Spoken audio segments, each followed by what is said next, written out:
खुदावंद मसीहा के मुबारक तरीन नाम में आज शब आप तमाम सामईन और नाजरीन की खिदमत में यह खाकसार खादम आदाब बजा लाता है और खुदावंद का दिल की अथाह गहराइयों से ममनून हूं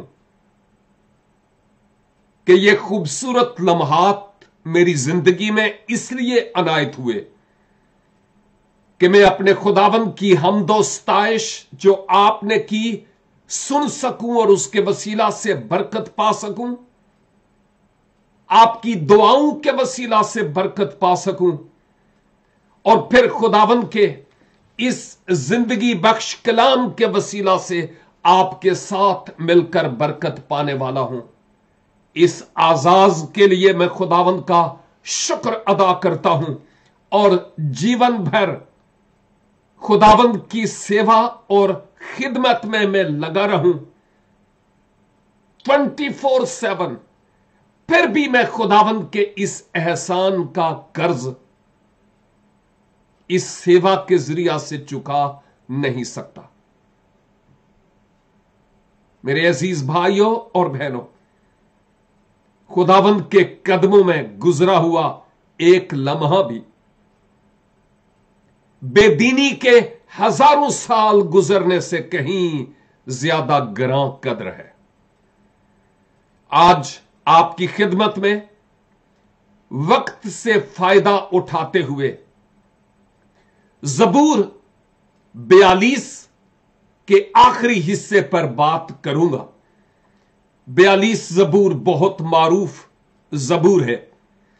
इसकी आखिरी 3 आयात पर 9, 10 और 11 इन आयात पर मैं बात करूंगा।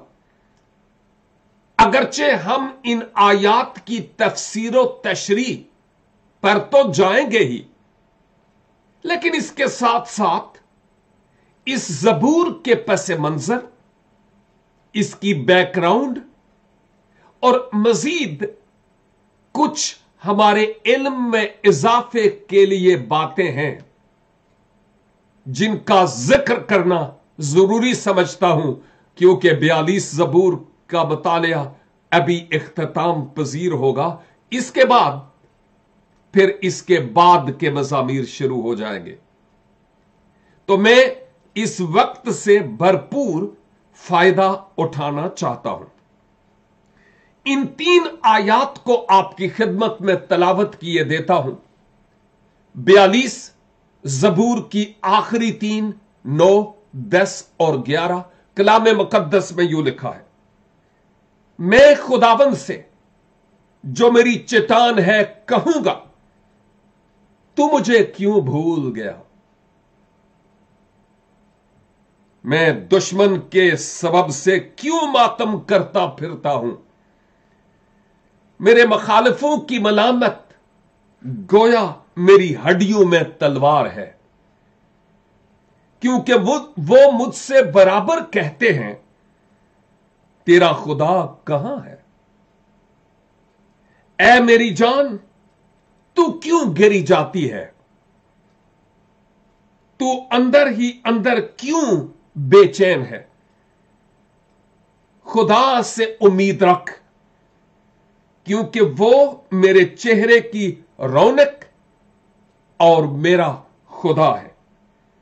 मैं फिर उसकी सताइश करूंगा।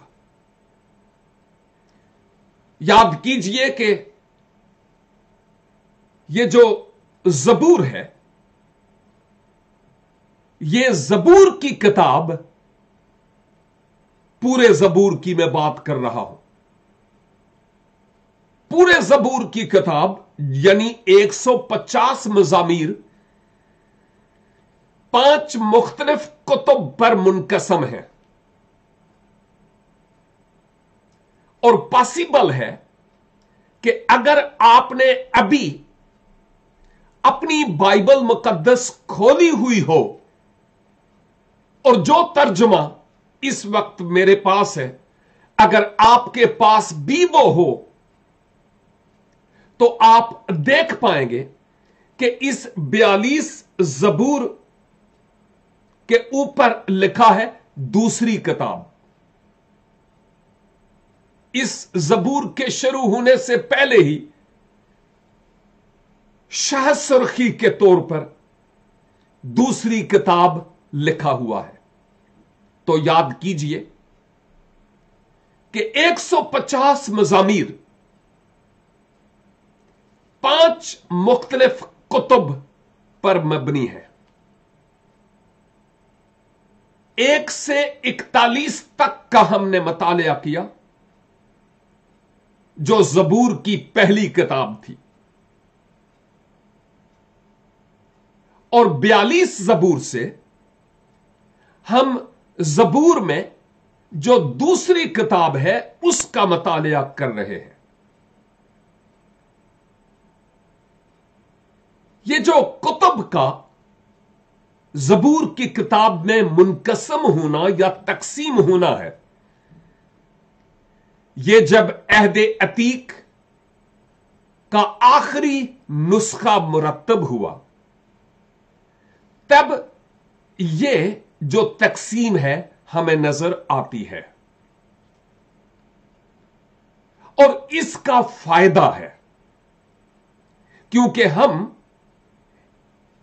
42 से पहले के जबूर यानी पहली किताब जो कहां से कहां तक है, पहले जबूर से 41 जबूर तक, उसमें, और फिर दूसरी किताब जो 42 जबूर से शुरू होती है 72 जबूर तक, इन दो कुतुब में कुछ माइनर्स से फर्क नजर आते हैं। और मैं समझता हूं कि हमारे लिए इन बातों का भी जानना किसी हद तक जरूरी है और यह अहम तरीन बात है। यह जो पहली किताब है मज़ामीर की, मैंने अर्ज किया है कि यह 41 जबूर पर मुश्तमिल है, टोटल 1 से 41 जबूर तक। और फिर उलमाए किराम जो बाइबल मुकद्दस का मुतालिया करते हैं और किया है और तफासीर करते हैं, तारीख दान हैं, बाइबल के अदब से वाकिफ है, वो ये कहते हैं कि इन 41 मज़ामीर में से 37 जबूर ऐसे हैं जो दाऊद के हैं। 37 जबूर ऐसे हैं जो दाऊद के हैं और बाकी रह गए 4। इन 4 मज़ामीर के बारे में कि ये किसने लिखे, इंसानी मुसन्नफ कौन था, हम नहीं जानते, लेकिन इसमें कोई शक नहीं कि हर एक सहीफा खुदा के अलहाम से है। बाइबल मुकद्दस की कोई भी किताब ऐसी नहीं जो रूहुल कुद्स की तहरीक से लिखी ना गई हो। गोया कहा जाता है कि यह भी दाऊद के ही मज़ामीर हैं, जबकि लिखा हुआ वाज़े तौर पर नजर नहीं आता। यह पहली किताब की बात हो रही थी। जब हम दूसरी किताब की बात करते हैं जिसका आगाज 42 जबूर से होता है और 72 जबूर तक हम जाते हैं, यह टोटल 31 यानी 31 मज़ामीर हैं। यह जरा इल्मी सी बातें हैं, हो सकता है आप बोर नहीं होंगे। और ये जो 31 मज़ामीर हैं, इनमें से 18 मज़ामीर दाऊद के हैं। 18 और भी अब हमें जबूर नवीस मिलते हैं इन कुतुब में। जूं जूं 42 जबूर के बाद हम मुतालिया कंटिन्यू रखेंगे तो हमें पता चलेगा कि और भी हैं मुसन्निफीन जिनको खुदा ने इस्तेमाल किया और उनके नाम मुंदरज है। मसलन बनी कौरा है, वो कौन थे बात करते हैं। आसफ है, कौन था उस पर भी बात करेंगे, आज नहीं। सुलेमान है, वो कौन था बात कर सकते हैं लेकिन आप ऑलरेडी जानते हैं। हीमान और भी हैं जिनके जरिया से ये 150 मज़ामीर लिखे गए। लेकिन जो पहली 2 कुतुब हैं, यानी कौन कौन सी, पहले जबूर से 41 जबूर तक एक किताब, और फिर 42 से 72 जबूर तक ये 2 कुतुब हैं। यहां पर खुदा के लिए जो इब्रानी नाम इस्तेमाल हुआ है इन 2 कुतुब में जरा सा मुख्तलिफ है। इस बात को आप मुताले के दौरान देख पाएंगे। पहली किताब में यानी पहले 41 मज़ामीर में असल जबान में, इब्रानी जबान में जो लफ्ज यहोवा या याहवे है, यह लफ्ज 272 मर्तबा हमें मिलता है। मैं पहली किताब की बात करता हूं। और एलोहीम जो सीगा जमा है, यह 15 मर्तबा हमें नजर आता है। याहवे 272 काफी तादाद में, और एलोहीम यह 15 मर्तबा हमें नजर आता है, कम है। और एक बुजुर्ग आलम जिसका नाम फ्रांज डेलिच है, उसकी तहकीक के मुताबिक मैं इब्रानी मतन की बात कर रहा हूं। और एक और मुसन्नफ जेम्स मोंटगमरी है, और उन्होंने लिखा कि जो दूसरी किताब है यानी 42 जबूर से लेकर 72 जबूर तक, इसमें जो लफ्ज एलोहीम है वो 164 मर्तबा नजर आता है, और यहोवा 30 मर्तबा नजर आता है।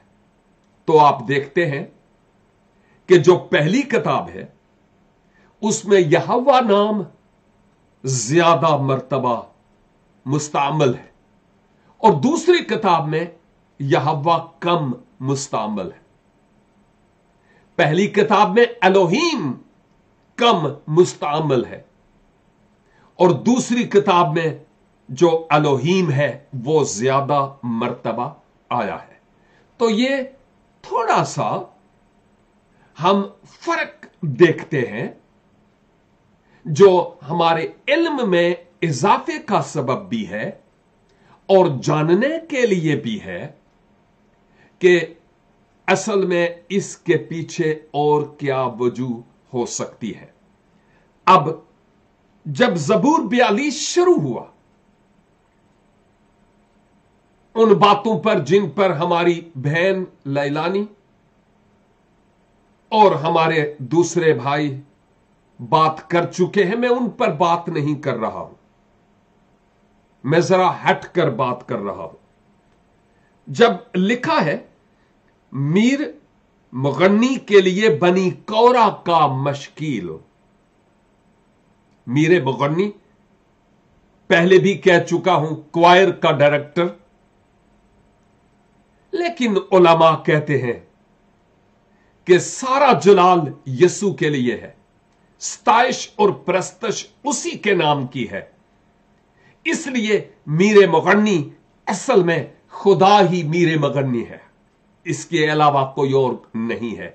मसलन मैं अक्सर औकात कहता हूं, मुझे माफ कीजिएगा, और वो ये कि अक्सर औकात कन्वेंशंस होती हैं, सेमिनार्स होते हैं, बड़े बड़े क्रूसेड, और वहां पर गैर मसीही लोगों को बुलाकर कहा जाता है, पॉलिटिकल लीडर्स, कि जनाब ये मेहमाने खसूसी हैं। बड़े बड़े अल्फाज में लिखा होता है कि वो मेहमाने खसूसी हैं उस प्रोग्राम के, जिस्मानी और दुनियावी और झूठे लोग। और मैं सोचता हूं कि अगर किसी प्रोग्राम का मेहमाने खसूसी यस्सु ना हो तो वो प्रोग्राम कैसे कामयाब हो सकता है? उससे हम क्यात वाबस्ता कर सकते हैं। खुदावंद यीशु मसीह को मरकजी हैसियत हासिल होनी चाहिए, किसी शख्सियत को नहीं। अगरचे हम लीडर्स की रेस्पेक्ट करते हैं, एहतराम करते हैं, लेकिन जो मकाम खुदावंद यीशु मसीह का है उस पर कोई और डाका ना डाले। अपनी सफ़ें दुरुस्त कर लें मेरे भाइयों और मेरी बहनों। आए हम बाज आ जाएं और जो मकाम यस्सु का है वो मकाम उसी को दिया जाए। तो गोया मीरे मुगन्नी सारी स्ताइश, सारी प्रस्तश खुदाबंदू के खुदाबंद के लिए है। तो उलमा ये बयान करते हैं कि असल में ये खुदा से मुखातिब हुआ गया है। अब आगे लिखा है बनी कोरा, यानी कोरा के बेटे। जब मैं बनी कोरा की बात करता हूं तो ये कोहात के कबीला के थे, 2 नुक्तों वाला काफ, हे अलिफ और ते। बनी कोहात भी इनको, बनी कहात भी इनको कहा जाता है। ये कहाती थे और इनका लावी कबीला से ताल्लुक भी था। लेकिन दाऊद के वक्त यूं लगता है कि ये लोग जो कहाती थे ये हैकल में प्रस्तश, हमद और स्ताइश और आलाते मौसीकी पर खूब अबूर रखते थे। बामुताबिक दूसरा तवारीख और इसके 20 बाब और इसकी 19 आयत के मुताबिक, दूसरा तवारीख 20 की 19 के मुताबिक दाऊद के वक्त हैकल में ये मौसीकी प्ले किया करते और प्रस्तश और हमद में अपना अहम किरदार अदा करते थे। इनके बारे में कुछ और, जब हम गिनती 16 बाब का मुतालिया करते हैं तो उसके मुताबिक हमें पता चलता है कि कोरा ने बियाबान में मिस्र से खरूज के बाद 250 ऐसे लीडर तैयार किए जिनके साथ मिलकर कोरा ने मूसा के खिलाफ बगावत की, मुखालफत की। मैं कोरा की बात कर रहा हूं। कोरा ने 250 और रहनुमाओं को लेकर, लीडर्स को लेकर मर्दे खुदा मूसा की मुखालफत की और उसके बरखिलाफ बगावत की, जिसका नतीजा क्या हुआ? वो बियाबान में मर गए और ढेर हो गए। गिनती 16 की मैंने बात की ही, बाद में आप मुतालिया कर सकते हैं। लेकिन कौरा के जो बेटे थे वो बच गए, क्योंकि पॉसिबल है कि उन्होंने कोरा की बात ना मानी हो और इन 250 लीडर्स में उनका शुमार ना हुआ हो, और मुमकिन है कि शुक्रगुजारी के तौर पर कि हम बच गए हैं, ये बनी कोरा खुदा की परस्तश करने लग पड़े हूं। गिनती 26 बाब में इसका जिक्र हमें मिलता है। इसलिए यह बनी कोरा का मशकील यानी जबूर हमें नजर आता है। यह जबूर नबीस की बहुत बड़ी जरूरत को पेश करता है। यह जो जबूर है 42, यह जबूर नबीस की बहुत बड़ी जरूरत को पेश करता है। खुदा के घर से दूरी और पस्त हिम्मती के अल्फाज सुनाई देते हैं। इस जबूर के पीछे हम इस हकीकत को देखते हैं कि मर्द खुदा अपने मुखालिफीन और अपने दुश्मनों के सबब से यरूशलेम और खानाए खुदा से बहुत दूर गोया जला वतन और शहर बदर हुआ है। और इस सूरत में वो कहता भी है, लिखा भी है, जब हम आयत 6 को देखते हैं तो क्लियरली लिखा है, इसलिए मैं तुझे यर्दन की सरजमीन से और हरमून और कोहे मिस्फार पर से याद करता हूं। किसको? खुदा को। यह शमाल यरूशलेम से बहुत दूर शमाल की तरफ हरमून और कोहे मिस्फार है। यूं लगता है कि जैसे मर्द खुदा वहां उन पहाड़ों में अपने दुश्मनों और मुखालिफीन के सबब से छिपा हुआ है, और वहां वो कहता है, ए खुदा मैं तुझे याद करता। और जैसा हम 3-4 दिन पहले सीख चुके हैं, वो अपने आप को एक हिरनी की मिसाल देते हुए कहता है कि जैसे वो पानी की तलाश में निकलती है, प्यासी होती है, छलांगे लगाती है, ऐ खुदा मेरी रूह तेरी प्यासी है, मैं बहुत दूर हूं। अगरचे वो जानता था कि खुदा यहां भी है जहां मैं हूं, लेकिन उसको खुदा का घर हैकल याद आ रही थी, और वो खुदा से कह रहा है, मैं इन पहाड़ों पर से तुझे याद करता हूं। जब हम आयत 9 में जाते हैं तो यूं लगता है कि इस 9 आयत में जरा कंट्राडिक्शन है, थोड़ा तजाद है। क्या भले आप जरा तलाश करें क्या हो सकता है। मैं तलावत करूंगा। लिखा है, मैं खुदावन से जो मेरी चट्टान है कहूंगा, तू मुझे क्यों भूल गया। मैं खुदावन से जो मेरी चट्टान है कहूंगा, तू मुझे क्यों भूल गया। मैं दुश्मन के जुल्म के सबब से क्यों मातम करता फिरता हूं। इस बात को जरा देखिए कि वो कहता है, मैं खुदावन से जो मेरी चट्टान है कहूंगा, तू मुझे क्यों भूल गया। एक तरफ तो जबूर नबीस खुदा की बाबत कहता है कि अलोहीम तू मेरी चट्टान है, ओ खतरे दे टोए ते खोबियां तू है कड के, ओ मैनू कड के ले आया बाहर।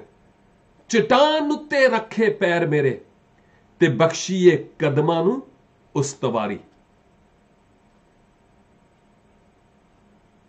चट्टान पर बनाया हुआ घर आंधियों और सैलाब और तूफानों से घबराता नहीं, गिरता नहीं। और चट्टान सरकने वाली नहीं होती, ना सरकने वाली होती है। और जब वो कहता है ए खुदा तू मेरी चट्टान है, यानी तू वो खुदा है जिसके साथ मैं लिपका हुआ हूं, जिसकी पनाह में मैं हूं, जिसकी हिफाजत में मैं हूं। तू चट्टान की मानिंद है। जब मैं तेरी बाहों में हूं तो फिर कौन मुझे छुड़ा सकता है। लेकिन कंट्राडिक्शन जो नजर आता है, जो तजाद नजर आता है, वो ये कि फिर वो कहता है, एक तरफ तो वो इकरार करता है ए खुदा तू मेरी चट्टान है, और दूसरी तरफ कहता है तू मुझे क्यों भूल गया। हां, तू मुझे क्यों भूल गया। मेरे ख्याल में हम भी जब कभी ज़बूर नवीस की तरह के हालात और सिचुएशंस में होते होंगे, तो शायद हम भी खुदा की बाबत यही कहते होंगे, वो अजीम है, वो महान है, उस जैसा कोई नहीं। लेकिन फिर हम आंसुओं के साथ शायद कहते हूं ए खुदा तू मुझे क्यों भूल गया, तो मेरी दुआओं का जवाब क्यों नहीं देता। यह तो जिसके दिल पर लगी होती है, यह वही बता सकता है कि वो इस सिचुएशन में क्या महसूस करता है। तो यह कंट्राडिक्शन ऐसा नहीं है जैसा गैर कौम के लोग कंट्राडिक्शन की बात करते हैं, यहां कुछ और यहां पर कुछ और लिखा है। नहीं, यह सिर्फ ज़बूर नवीस की सोच की बात हमारे समझने के लिए बात हो रही है, जिस पर हम अभी बात कर रहे हैं। और फिर वो कहता है तू मेरी चट्टान है, तू मुझे क्यों भूल गया। क्यों सोचता है, इसलिए कि कहता है मैं दुश्मन के जुल्म से क्यों मातम करता हूं। खुदावन तू कहां है। क्यों मैं दुश्मन के लिए तख्ताए मश्क बना हुआ हूं। क्यों खुदावन तू कहां है। और मैंने कहा कि वो इंतहाई दूर वादिये मिस्फार और कोहे हरमून में था, जिस सबब से वो याद करता है खुदावंद को। और आयत 10 में मेरे मुखालफों की मलामत गोया मेरी हड्डियों में तलवार है। जब आप और मैं इंतहाई दुख और मुसीबत में हूं, मुश्किल हालात में, निकलने के लिए कोई रास्ता नजर ना आता हो, मासवा इसके कि खुदा ही यहां से राह पैदा कर सकता है। इस सिचुएशन में जब कोई आकर हमें कहे अरे तुम्हारी यह सिचुएशन, तुम अपनी करनियों का फल पा रहे हो, जो तुमने बोया वो काट रहे हो, तुमने ये किया, तुमने वो किया। अरे वो तो ऑलरेडी डाउन है, वो ऑलरेडी अब अंदर से चूर हो चुका है। और तुम बजाय इसके कि उसको हौसला दो, अब मजीद उसको डाउन करते हो। जरा सोचना यह है कि मेरा और आपका रवैया इस तरह की सिचुएशन में क्या होता है। शायद हम दूसरों को यह कहें तूने यह किया इसलिए तुम्हारे साथ यह हुआ, हालांकि वो बेचारा मर रहा है, जिंदगी और मौत की कश्मकश में है। हम कहते हैं जे कदी तुसी इंज कर लेंदे ना तो इंज ना हुंदा। ओ भलिया लोका, अपने मशवरे अपने कोल रख। इस वेले ओ जिस मुसीबत दे विच पिया होया वे, उसके लिए तुम्हारे पास क्या दुआ और दारू है? छोड़, जो कुछ हुआ हो चुका है। अब इसको वहां से, खाई से निकालने के लिए तुम क्या किरदार अदा कर रहे हो? जबूर नवीस के दुश्मन उसको मलामत करते थे, उंगलियां उठाते थे, और वो उसको शायद उसके हक में नाहक बातें करते थे। वो ऑलरेडी पिसा हुआ था, लेकिन बातों का तीर कोई इधर से आता, आह, कोई शायद इधर से तीर आता, आह, कोई शायद उधर से आता, और कोई इधर से आता। वो ऑलरेडी छलनी छलनी हो चुका था। We need to change our mentality and attitude toward others. हमें अपनी सोचों और ख्यालों और रवैये को, जिसका इजहार दूसरों के साथ करते हैं ना, तब्दील करने की जरूरत है। इस वक्त ऐसे शख्स की हौसला अफजाई की जरूरत है कि वो कैसे वहां से निकल सके।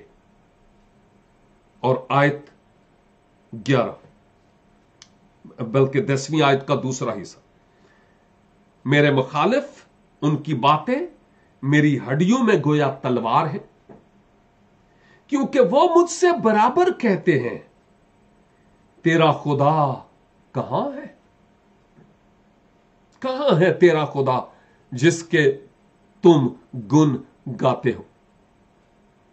और ईमानदार भाइयों और बहनों, शायद आपकी जिंदगी में भी जब हालात का ग्राफ ऊपर नीचे होता हो, तो कई ऐसे लोग आते हों, वो कहते हों, ओ बड़ा खुदा खुदा करदा से, रोजे रखदा से, दुआवां करदा से, गिरजे जाउंदा से, दासे हुन तेनू की हो गया?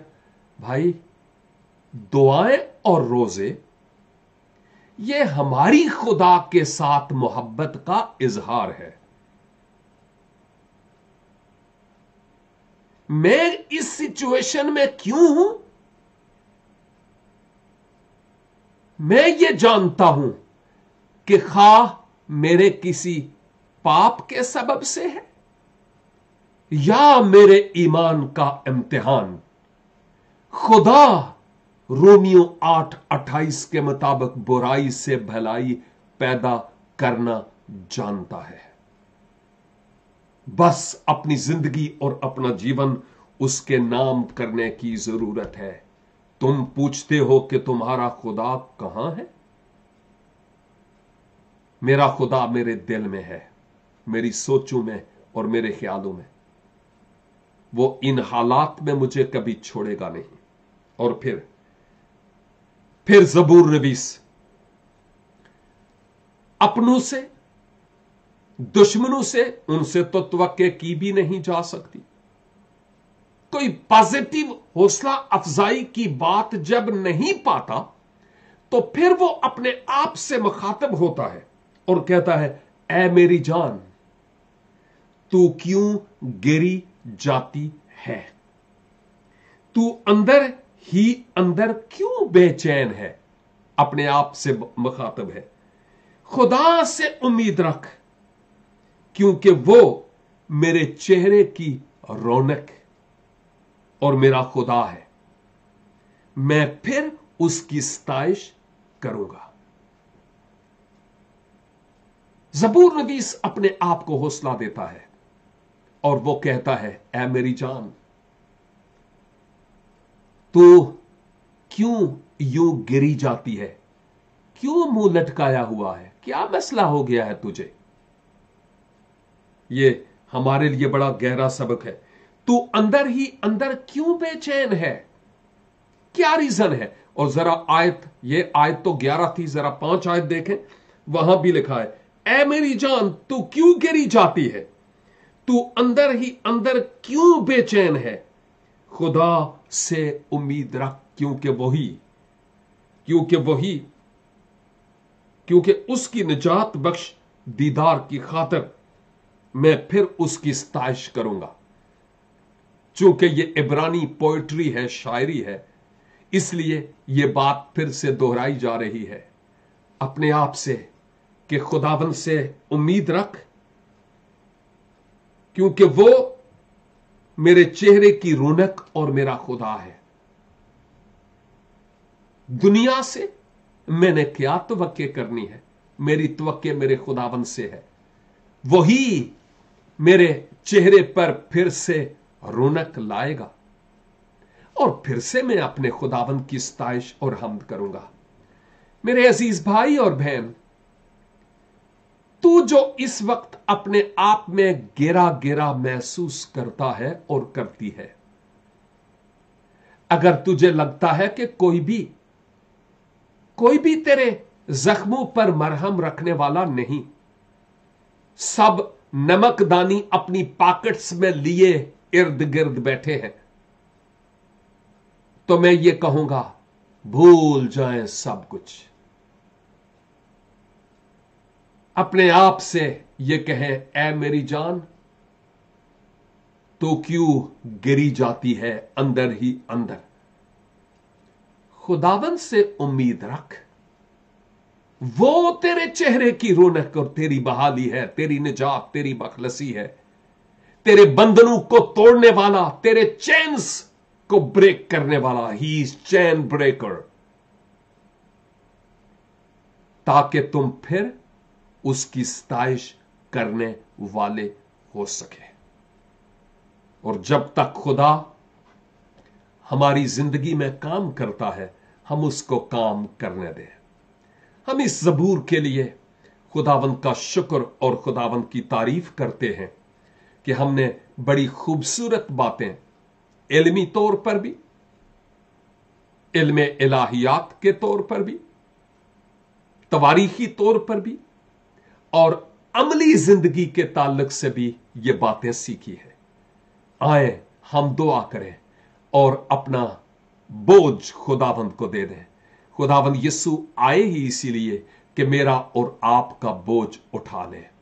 ए आसमानी बाप, शुक्र करता हूं आपके इस जिंदगी बख्श कलाम के लिए, जो पाक रूह की तहरीक से लिखवा कर हमारे हाथों में दिया गया है।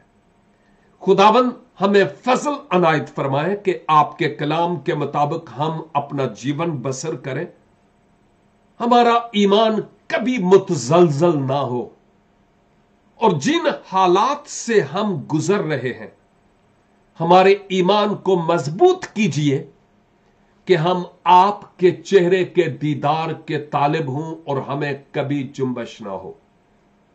जितने भी मेरे अजीज भाई और बहनें अपने आप को मुसीबतों से घिरा हुआ पाते हैं, अपनी प्रेयर रिक्वेस्ट्स पेश करते हैं, उन सब के लिए मैं आपकी बरकत, सलामती और बहाली मांगता हूं।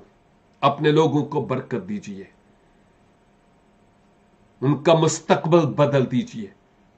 2021 be a year of prosperity and blessing for them. अपने लोगों के संग संग रहिए, और जो गैर निजात याफ्ता है फजल अनायत फरमाइए कि वो अपनी जिंदगी की बागडोर आपके सुपुर्द करने वाले हों। हमारी दुआ को सुनिए और कबूल कीजिए। खुदावंद यीशु मसीह नासरी के बुजुर्ग और मुकद्दस तरीन नाम के वसीले से हम ये दुआ मांगते हैं। आमीन एंड आमीन। God bless you all. मिलते हैं फिर ब्रेक के बाद, अगर खुदावंद की मर्जी हुई तो।